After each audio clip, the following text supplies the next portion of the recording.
More flagship stores closing. The idea of a flagship store is more than 100 years old. In the past, it was often a company's biggest store, one in their first or most famous location. For example, Macy's and Tiffany's have flagship stores in New York City. But Americans' shopping customs are changing. As a result, companies are closing more flagship stores in well-known shopping areas in the United States. For example, Gap, Tommy Hilfiger, Lord & Taylor, and Polo Ralph Lauren have recently closed their flagship stores on Manhattan's Fifth Avenue. The store closures are a result of increasing rent prices and increasing levels of online shopping, experts say. The latest victim to the changes could be Barney's New York. It opened its 10-story Madison Avenue store in 1993.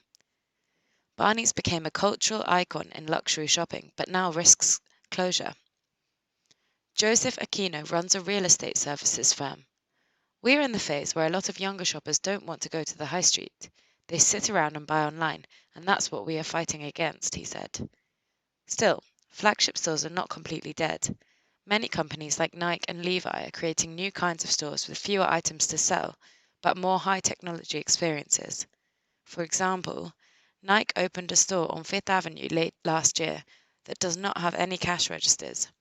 Instead, shoppers use their cell phones to see details about the items in the store. Shoppers can then have those items delivered to a place where they can try them on or pick them up.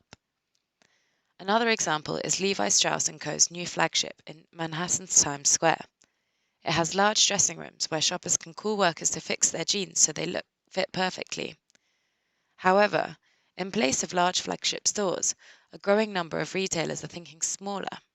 Hollister, for instance, is developing smaller stores that offer online services and serve both local and tourist customers. Tommy Hilfiger will also be testing smaller shops with online interaction. Stacey Widlitz gives companies advice about the shopping business. She says they do not need huge stores anymore. She says shoppers are shopping completely differently. Widlitz adds shoppers do not need to see everything a company is selling. Instead, shoppers only need to get to know the company. Caroline Nash of Washington, D.C. is 18 years old. She says she finds huge stores overwhelming, especially when she can get the same items online. She says she links flagship stores to long lines and big crowds. Nash adds, unless it's something that offers a different experience, I'm not interested.